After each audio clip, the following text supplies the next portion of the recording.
Breaking news right now, LA Mayor Karen Bass is announcing a state of emergency on homelessness. She is in downtown LA at the Emergency Services Center. Outgoing LA City Council member Paul Koretz had some shocking final words during his farewell speech at yesterday's meeting. So I would just say, lastly, to the disruptors and protesters who have done their best to make it difficult for us to do our work in the last 2.5 years, in their own words, I yield the rest of my time and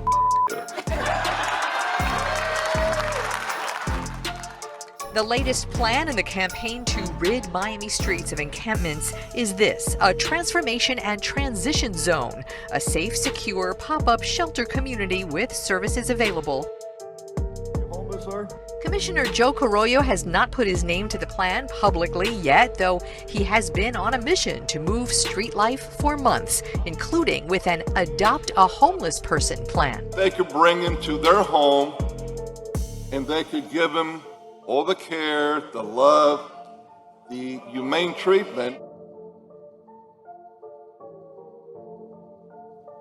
In a dramatic attempt to deal with the public health crisis that has eluded mayors for decades, Mayor Adams announced his plan to take people with mental illness off city streets. He's directed police and emergency medical workers to involuntarily hospitalize more of them, he says, to get them the help they need. And now CBS 2 political reporter Marcia Kramer is here to sort it all out. Marcia. Well, Dick and Christine, the mayor who first began dealing with the city's homeless crisis by taking down homeless encampments says he has a moral obligation to get people with mental illness the help they need, whether they want it or not, whether they have the capacity to know they need it.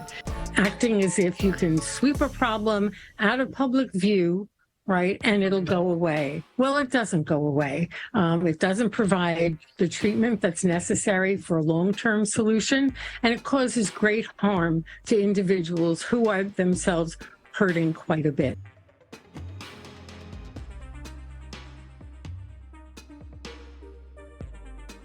Nearly every facet of mainstream media supports a common theme when discussing and reporting on the unhoused, making homelessness one of the most propagandized topics of political discussions. You're not allowed to sleep on public property, and you're not allowed to sleep on private property. So get them the hell out of there. This callous perception of the unhoused has informed many people's opinions of what homelessness is as a concept and who the unhoused are as individuals. As long as they can stay on the streets getting money for drugs and alcohol, they're going to. The foundation from which these opinions are built are steeped in outright bigotry, with the intent to misinform the public of the actual root causes of homelessness. Get a job or leave. This is our city. You are not allowed to wreck it. You didn't build it. Not only are these talking points adhering to conservative ideology of rugged individualism, they're also reinforcing the tenets of capitalism and colonialism, systems that have created a perpetual cycle of class-based suffering around the world.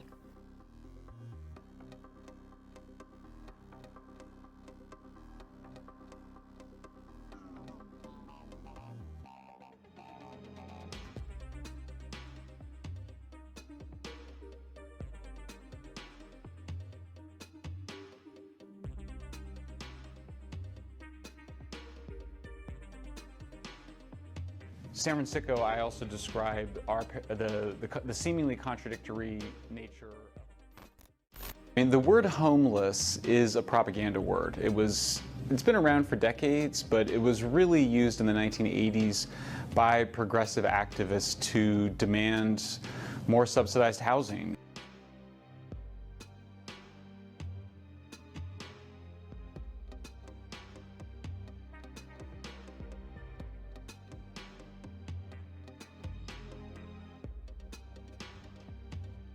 And they used people who were on the street suffering from drug addiction or untreated mental illness as reasons for more housing.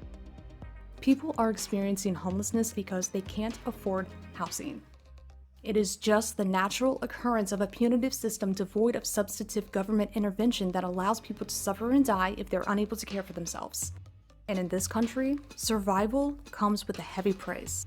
Take San Francisco, for example. Silicon Valley is a well-known hub for the tech industry that grew astronomically during the dot-com boom. In fact, the Bay Area's economic growth during the 1990s can be attributed to the large number of high-paying jobs created during the time of technological advancement. But there is also a relationship between the increase in the region's GDP and its homeless population. Market fundamentalists will tell you it's due to zoning restrictions that have limited the supply of new homes in the area, but the demand for new housing in San Francisco wasn't really necessary until there was massive growth in the tech industry that created demand for jobs. And because of the large amount of concentrated wealth that was created, the value of real estate in San Francisco rapidly appreciated. Cities with fewer zoning restrictions like Austin, Charlotte, and Atlanta have the capacity to build more housing, but are grappling with the same shortage as San Francisco. Units priced at a fair market rate for residents who are not making Silicon Valley money. Governments large and small have refused to alleviate the cost burden disproportionately falling on working-class renters. And the basic idea is for progressives is that the system is bad. The system being our democratic capitalist system is bad. It creates victims. You know, that's not hard. That works. We know it works because that's how societies function for about 2,000 years. My name is Angelia. I'm a senior financial services accountant for the Florida Department of Transportation. I am what you would consider homeless. That same philosophy, when it became part of political life, when you would say we need to have a better attitude, people need to have a good mentality, they need to be self-reliant, they need to be resilient, that was treated by the radical left as blaming the victim. How is an accountant homeless? That's what people wonder, because you have to pay to live, and so therefore you can't afford to save any money to move. Because what it does is, first of all, it suggests that some people are essentially victim by nature of their identity, their racial identity, or by nature of their experience. Just stereotype like, you're single and you got kids, you must be on welfare, you must be doing this. No, I get up every day and go to my job.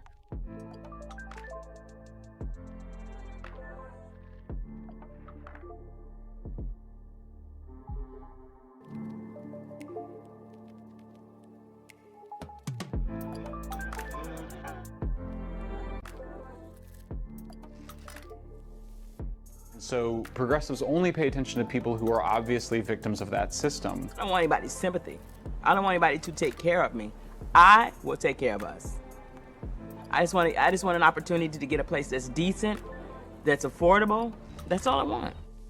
A 2021 study from the University of Chicago estimates that 53% of people living in homeless shelters and 40% of unsheltered people were employed, either full or part-time. Most people experiencing homelessness are not earning enough to afford rent.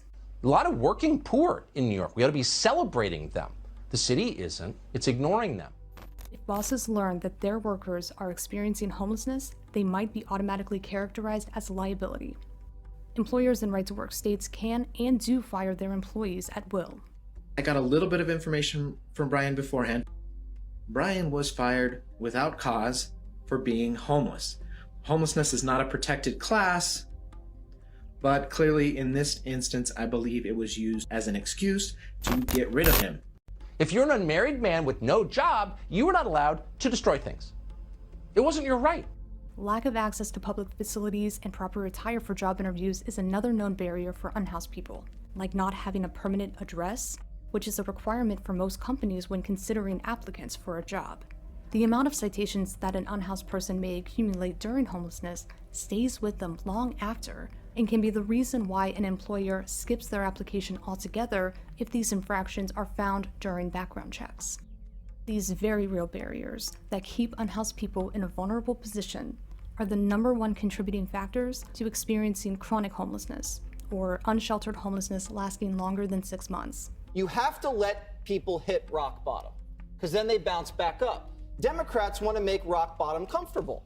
Yeah, stay at rock bottom, put a washer dryer, put a wine fridge in there. Yeah, do whatever you need to do. Spread out, spread yourself out. That's the problem. You're actually hurting people by letting them fester in squalor. This is one of the cruelest positions you can have toward the unhoused. Once somebody has reached rock bottom, it is nearly impossible to fully reintegrate back into society. It changes you. Homelessness is traumatizing. When you're homeless, even living in a car, you exist in a constant state of paranoia and fear for your personal safety. Every time you close your eyes, you have to wonder if that is the night you won't survive. If you are lucky enough to manage to escape the prison of homelessness, you are never the same again.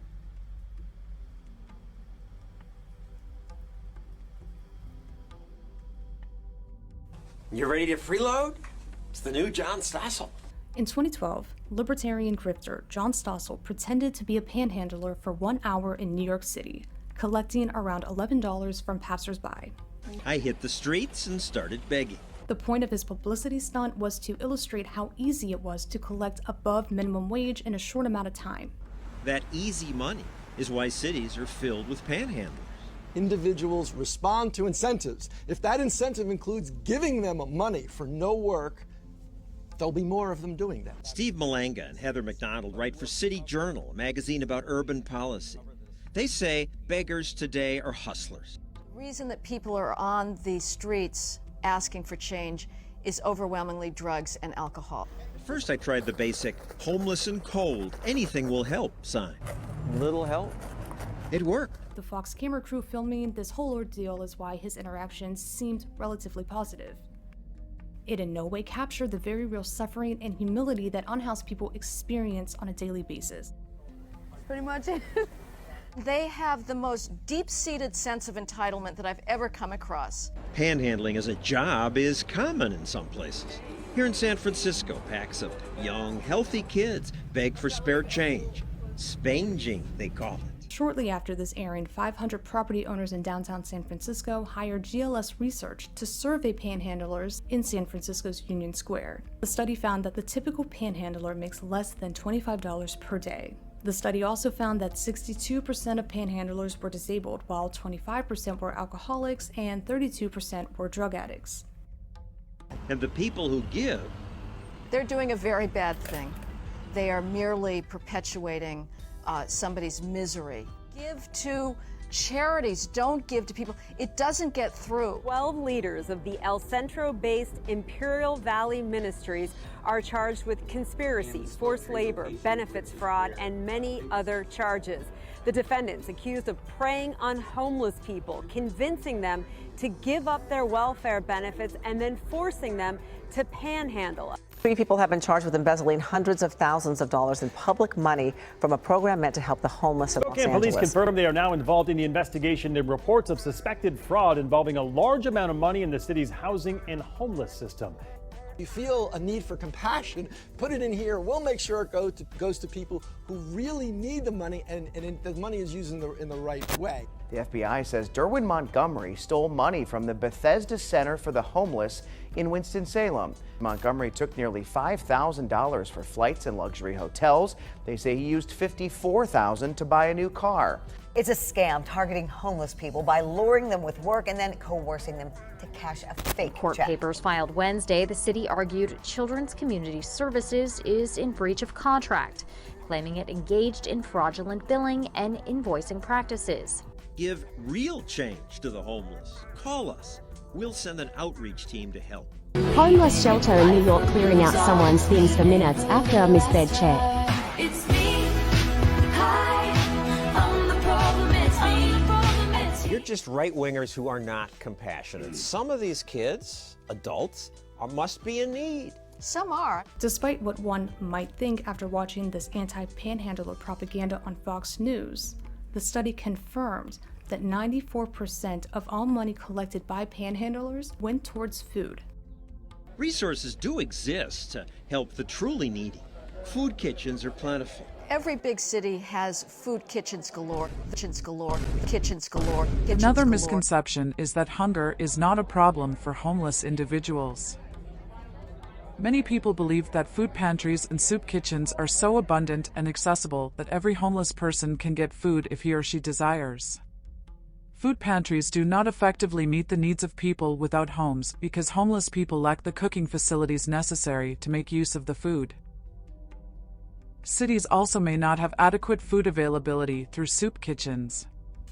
Many cities do not have enough facilities to serve all those in need 3 times a day, 7 days a week. In addition, in many public discussions about food programs, proponents of food sharing restrictions frequently assume that people who are homeless are mentally and physically able to walk or travel significant distances to get to a food program on time.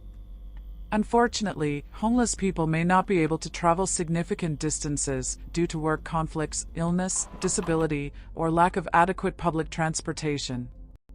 The Panhandler study in San Francisco found that among the unhoused people already experiencing chronic homelessness, only 3% didn't want housing. This stands in stark contrast to what many people seem to believe.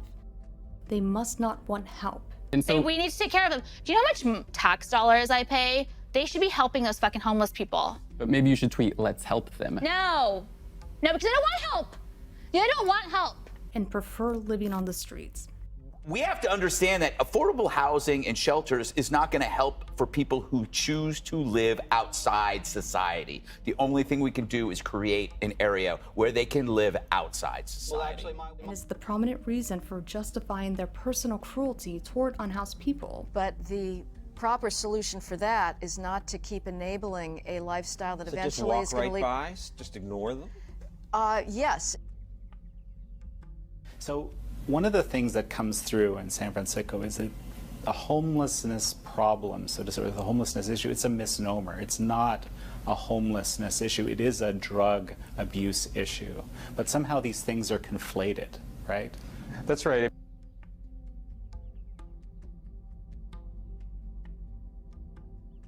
According to the most recent annual survey by the U.S. Conference of Mayors, major cities across the country report that top causes of homelessness among families were lack of affordable housing, unemployment, poverty, and low wages, in that order.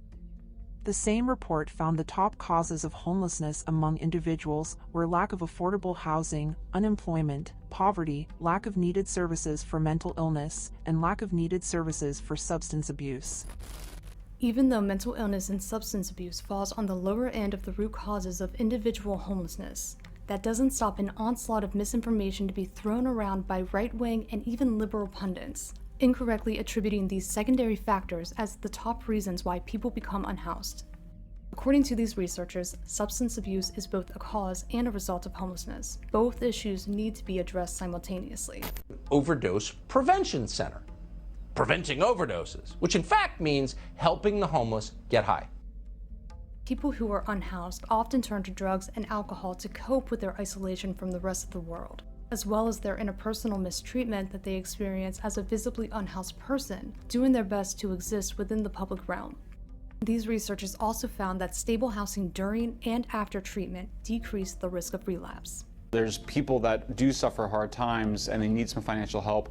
We do a pretty good job of helping those people. They don't need the same thing that people that are addicted to heroin and meth need. Most substance abuse programs for unhoused people are incredibly conditional, merit-based, and take a more punitive approach to sobriety.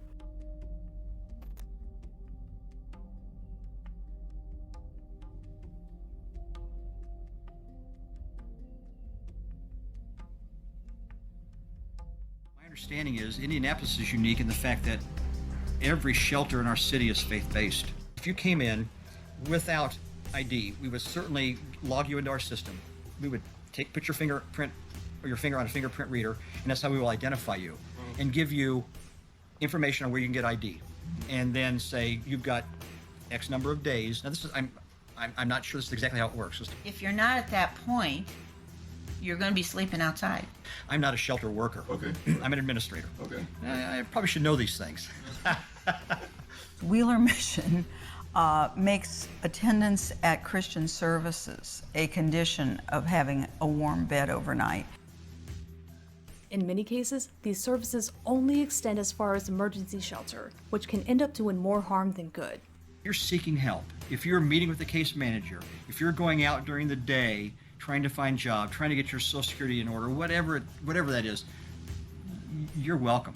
You can stay with us. I stayed there, and it was the worst place to stay. I'd rather be in jail. I swear to God, I would rather be in jail. Have you guys ever stayed? We had someone tell us today that Wheeler was worse than jail. It is. It is. These conditions are known as carceral housing.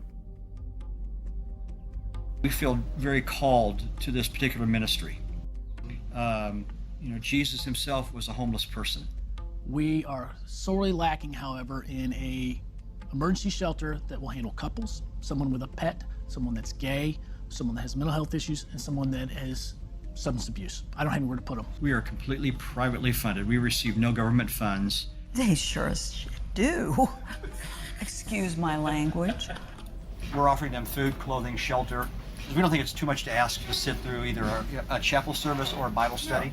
And there's a word for that, and the word is unconstitutional.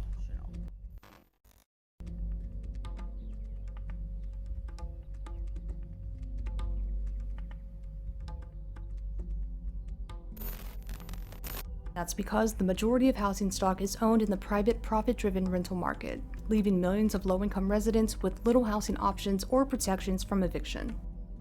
According to a report from the National Law Center on Homelessness and Poverty, around 1 in 4 renters were meeting the Department of Housing and Urban Development's definition of extremely low income. While there's over 10 million people identifying as extremely low income, only 5.8 million rental units were considered affordable based on tenants' earnings. After rent and utilities, 75% of extremely low-income households were left with less than half of their income to pay for necessities like food, medicine, transportation, and healthcare. The only way U.S. renters have guaranteed affordable housing in this country is when it's designated as such. And the truth of the matter is that the government does not fully fund their affordable housing programs.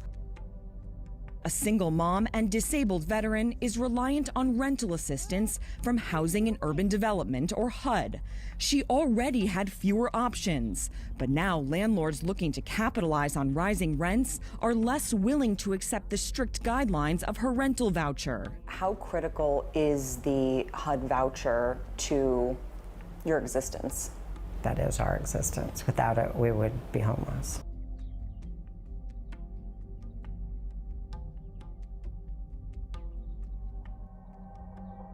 One of the more vicious external forces speeding up displacement and subsequent homelessness is gentrification.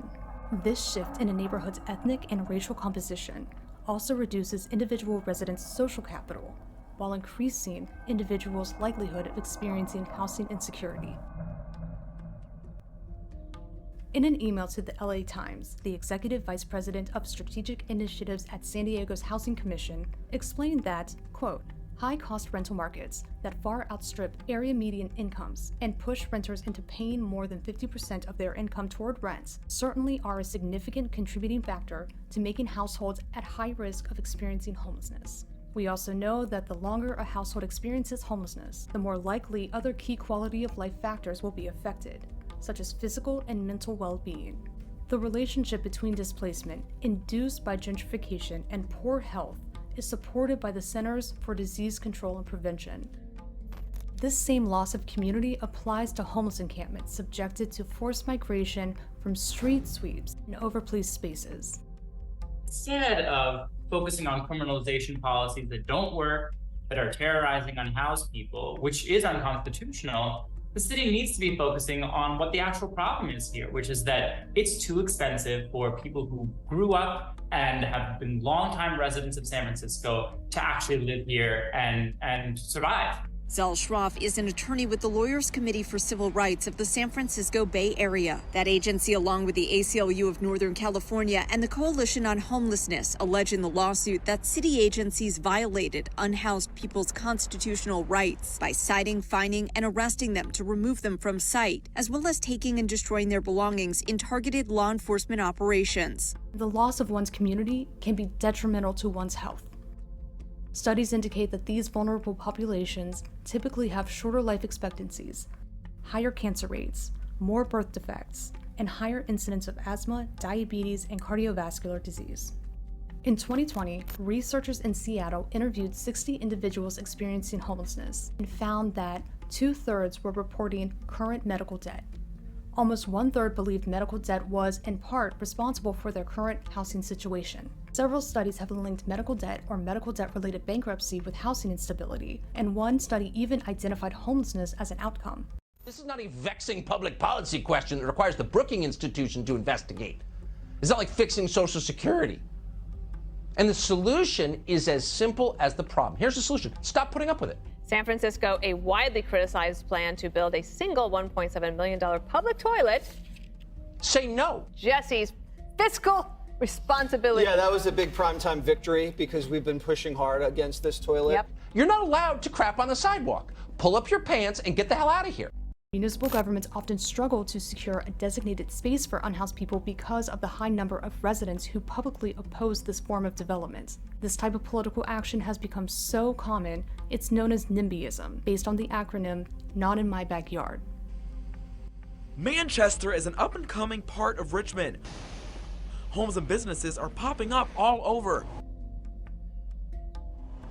It could soon be home to a new homeless facility in this church. Neighbors against the proposal tell 8 News they don't think this church is the best spot. I don't think nobody really wants that in their front yard, but they're gonna have to put it somewhere. David Taylor says letting the community vote on the proposal would be the best option on finding common ground. I'm not keen on this spot. I'm not against the shelter. Some neighbors also worry about the value of their homes and the community when it's perceived as a neighborhood for the homeless. We bring all these people, drug addicts, all kinds of down people. How about the people that come in and invested $450,000 for a condo? When these hotel rooms, sheds, and dorms are seen for what they are, the architectural expressions of policies, land use interventions, that justify the banishment of unhoused people from gentrifying neighborhoods and an extension of the carceral state into the home, the equation crystallizes into a cruel formula for circumscribing the lives of unhoused people.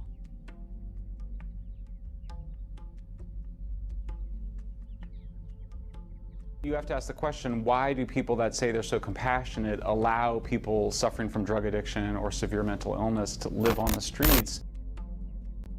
In 2015, the annual budget of the New York City Department of Homeless Services was $950 million. This year, it's double that. It's about $2 billion. Is that creating fewer homeless? Probably not. In fact, New York's homeless population is now at its highest level since the Great Depression. So where's all this money going specifically? Now, we could do 5 hours on this, but here's just one example. That's Victor Rivera in a video posted by his organization called BPHN on its website Monday morning. Always have somewhere to come to where you're going to be safe. At least 10 women have said he made them feel criminally unsafe.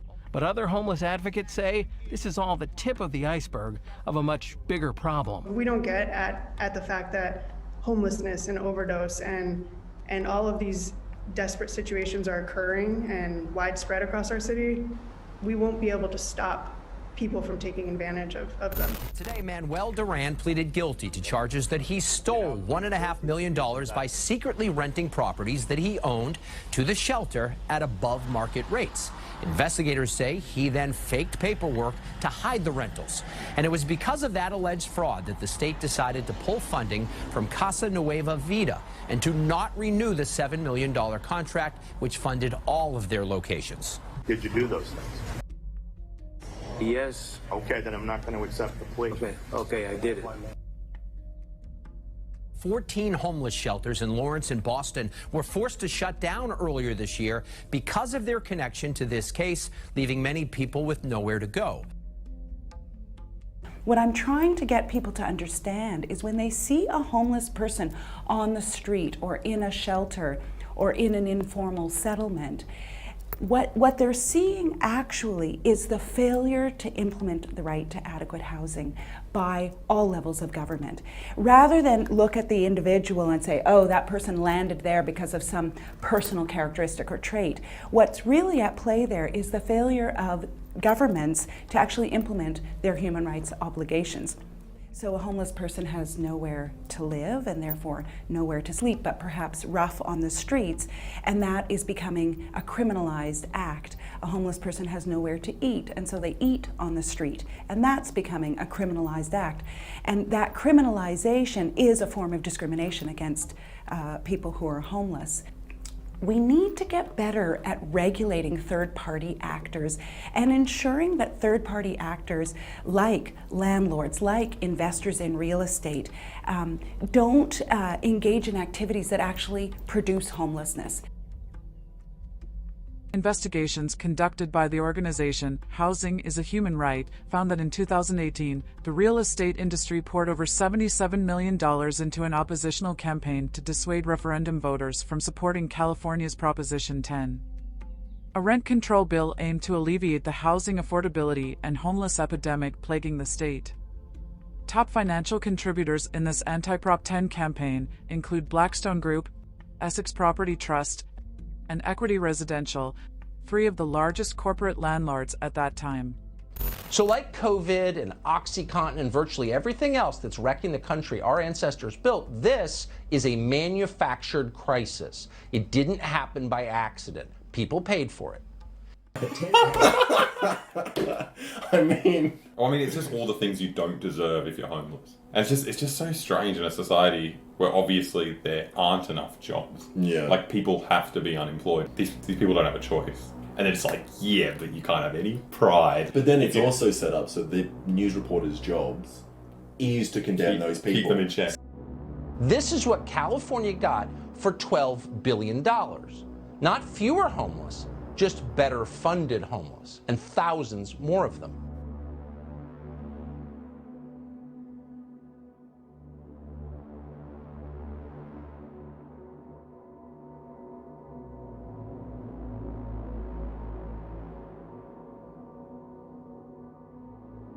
In September of this year, the LA Times reported that nearly $150 million worth of federal grants to the three main housing agencies working to reduce homelessness in the greater Los Angeles area went unspent between 2015 and 2020. But when asked why so much federal money went unspent, one spokesman responded, "In a climate where rental markets are so hard to access, it makes it very challenging to use all these resources."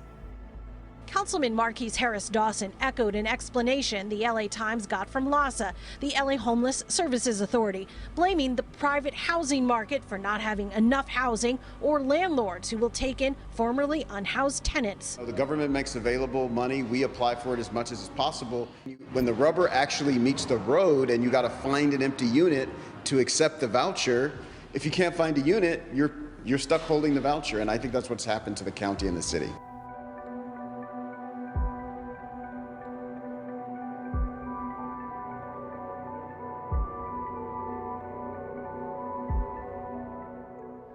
While homeless shelters and nonprofits are having trouble finding a way to utilize their grossly insufficient public money, municipal governments refuse to get in the way of private property owners' bottom line. 85% of the returned funds were earmarked for sorely needed permanent supportive housing. As Housing First becomes more and more recognized as an effective and humane approach to homelessness, questions arise about exactly what does it mean, how does it work, and can I do it in my community?